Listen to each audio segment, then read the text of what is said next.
Well, guys, finishing our 2026 July issue of Kawaiolo. This article is titled La Ho'i Ho'i Ea, Our First National Holiday by Puanani. When Kawikio Oli Kamehameha became king in 1825, he was just 11 years old. It was a time of change and social upheaval in the Hawaiian kingdom. When the young king began his reign, native Hawaiians numbered just about 150,000. The indigenous population already decimated by more than 80% as entire families and communities succumbed to a relentless onslaught of foreign diseases in the 50 years after Westerners arrived on our shores. And it would only get worse during his lifetime. Politically and economically, foreign influence was also taking hold in the kingdom. Whalers, traders, fortune seekers, and missionaries descended on the islands, many of them staying. Businessmen, primarily from America and Europe, convinced of their own cultural, racial, and religious superiority, often married Hawaiian women for the nobility, and in doing so, gained social, political, and economic capital within the kingdom. Against this backdrop, and while still in his mid-20s, King Kamehameha III developed the Hawaiian Kingdom's first formal written laws with help from his trusted advisor, Ho'opili, and former missionary William Richards. His first act was a Declaration of Human Rights in 1839. He then enacted the Constitution of 1840, the kingdom's first. Increasingly concerned about threats to the kingdom by foreign powers, in 1842, Kawikio Oli commissioned three men, his close friends Timoteo Ha'alilo, Scottish businessmen Sir George Simpson and Richards, to travel to Washington, D.C. and Europe to secure formal recognition of Hawaiian independence from these dominant colonial powers. The men departed Hawaii in July 1842, Simpson traveling to Europe via Alaska and Siberia, while Ha'alilio and Richards traveled to Washington, D.C. by way of Mexico. The three planned to meet in London.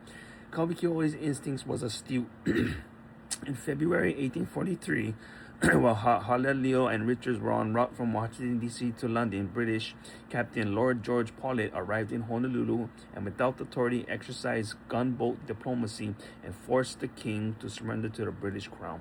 Paulet was acting on a report by Richard Charlton, the British consul to the Kingdom of Hawaii, that British subjects in Hawaii were being denied their legal rights. Receiving permission from Rear Admiral Richard Thomas to investigate, Paulet sailed to Hawaii. Upon arriving in Honolulu, he demanded to meet with the king. When he was not immediately granted an audience, a humiliated and outraged Paulet went rogue and threatened an attack in Honolulu. Outgunned, Kawikio Oli surrendered.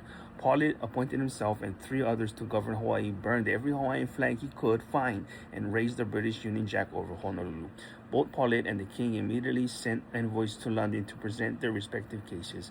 Paulet to justify his actions and the king to press for sovereignty. For 5 months, Hawaii languished under Paulet's rule. When Great Britain's Queen Victoria learned what had transpired, she quickly dispatched Rear Admiral Thomas to Honolulu.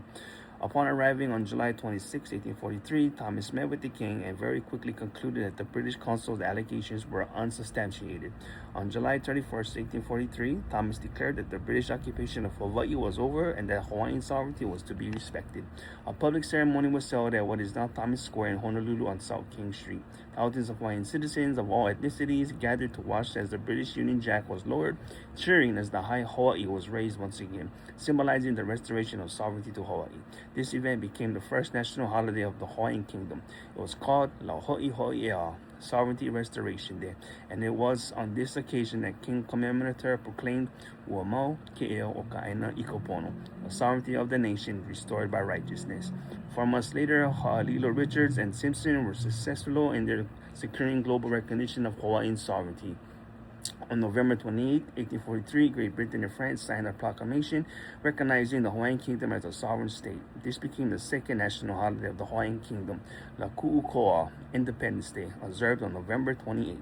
Both holidays were celebrated annually throughout the kingdom until the 1893 overthrow. La Ho'i Ho'i Ea celebrations were revived in Hawaii almost 40 years ago.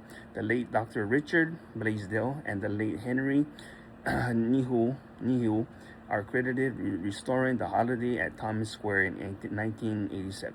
In 2022, the state of Hawaii passed legislation officially designating July 31st as La Ho'i Ho'i Ea, Sovereignty Restoration Day. While not a paid state holiday, it does help to advance awareness of our Hawaiian history. All right, guys, that's cool. Aloha.